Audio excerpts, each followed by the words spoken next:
Affordable housing, it's among the biggest keys to economic growth for communities, bridging the gaps in income inequality and the future of American cities.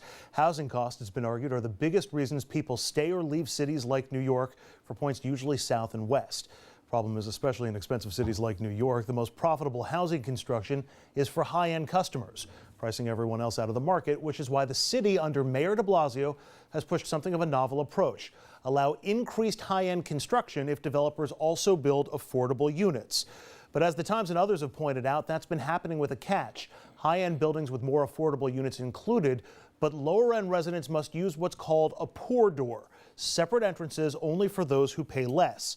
That separation has some crying discrimination, calling the poor doors unfair and stigmatizing. Residents in affordable units are also denied access to other perks like building pools, gyms, doormen, and concierges. But their poor doors, those are the lightning rods in this debate. And this has been a debate that's been spilling over in the commercial break all show long. Brad, you hate the idea of these poor doors. Yeah, it's a discrimination door. I mean, some people who are poor go through one door and don't get access to all the amenities. And then the rich people, they go through, I mean, is this not the epitome of class warfare, of forcing others because they have less money to have lesser standards? Don't you get what you pay for? I'm not entitled to spend a night at the plaza. But let me explain the mechanics of this, and this is the important part that people need to understand, is that the developers are getting a tax reduction for doing this, okay? And they are putting the money into all these new amenities, okay? And they're taking it away from all the poor people, okay? And this is, the poor people need to have the same access. Maybe they need to take a little bit out of the building. You don't need to have, you know, the two hot tubs and the swimming pool. One hot tub will be enough, okay? And then let everyone use it. How about that? How about let's have a fair New York? This is just outrageous, and I can't believe there's not more screaming about it, even though I know there's a lot. Now, I want to hear Tommy. Tom Doherty. Well, first of all, if I lived in one of these buildings, I would use the poor door.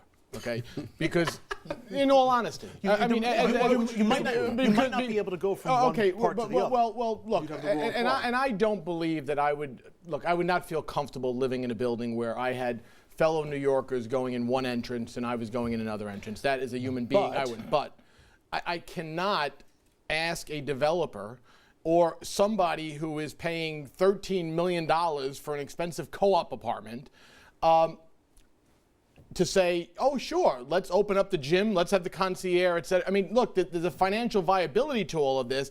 I would say, and look, I agree with Brad on this. I was joking earlier, is that I think that the loophole or loopholes in the law need to be changed. And I think, though, it says to the policy of providing these type of buildings in a joint atmosphere, it could work two ways. You can motivate the people who are in the rentals to say, look, I really would like this in my life. I got to bust my ass. I got to try something. I got to be educated, et cetera, et cetera. Or you discourage people. And that's why I would never live in a building like that, because I'd feel like I'm separating myself from my fellow New Yorkers. And I don't think that's right. Uh-oh, you just left Dominic hanging. Go ahead. No, I didn't. Excuse me? You left him hanging. I don't have to comment on every single issue. Oh, you are such a whip. You could very well find yourself in a position where people in the affordable housing segments of a building have to leave the building, make 3 right turns, go into the main portion of the building so that they can work for some of the people who are in the pricier units. There is something that is a bit unseemly about all of this, but at the same time, if it spurs and increases the amount of affordable housing in the city, isn't it an overall good? Okay, but let me just ask Brad a question. Let me try it that way. Okay. No, Andrew is the moderator. Dominic, why don't you ask Brad a question? Okay, so It's a parliamentary procedure. And you're out of order. So you buy a home. Let's say the home costs $800,000, right? Where are you getting that? 800,000. Okay. But what? 2.3 million. Okay, 2.3 million. That's through the poor door. Okay, by the way. right. Keep going. 2.3 million. Do you want someone living next to you that could barely afford to pay a small amount of rent? That's what goes on in life, okay? We're Americans, especially those in New York City, and we all live together in a very small space. And really? This is just one thing. But let me also add, then why are there certain communities that I can't buy a house in? Let me tell you something. If that's the case. No matter how much money I got, you have developers here. Why are there country clubs that I can't go into? You have some developers here that when they sell the apartment, if everybody knows from the outset that There are going to be people who are less fortunate living with people who are really fortunate in life, and they're going to use the same door. What will happen to the market value of the rich apartments? It will go down, okay?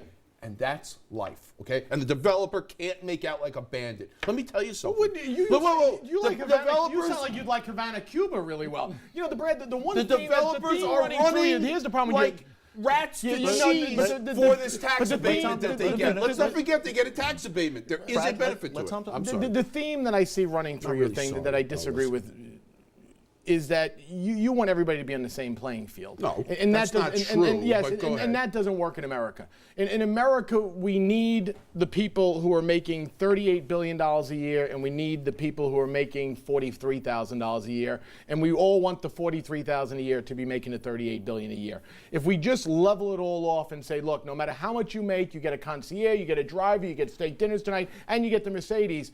That's a problem. And that's how we ran into this financial problem we had a few years ago is we had people getting loans on homes that they had no business getting, redoubling down on it and taking a Cadillac Escalade at $840 a month.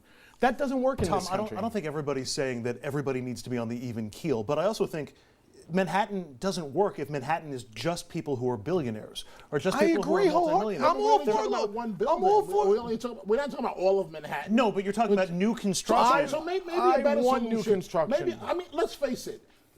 Unless you're in Michael Jordan numbers, right, financially, are you going to live in a house next to Mike? Any of us going to live in a house next to Michael Jordan? Probably not. No, because we can't afford it. Is Michael going in the door? Which door is he going in? He's not. Mike's going in the rich door. Right. Believe that. Right. Mike's not going in the poor door. I want everybody to have a great roof over their head. Maybe have the developer. You're right about the tax abatement.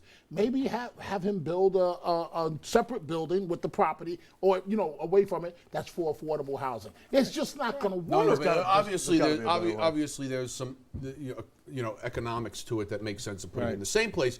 But the 421 tax abatement is real, and that's some of the mechanics. The public just thinks that this debate is over developers deciding to develop and making low cost and higher cost housing. It's not the case. They're getting tax benefits from the government, substantial. Brad, so substantial that people run to Brad, it. The developers forget run to $14 million. this. I pay $2 million. I want the person that's living next to me to pay $2 million.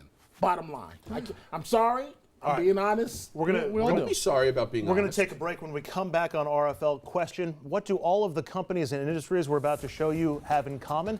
They're all ripping you off, at least according to some of the feedback I got on social media today. It's not that their prices are too high. It's all the add-ons they charge and surcharge and keep their hands in your pockets. We'll have a little time to vent after this.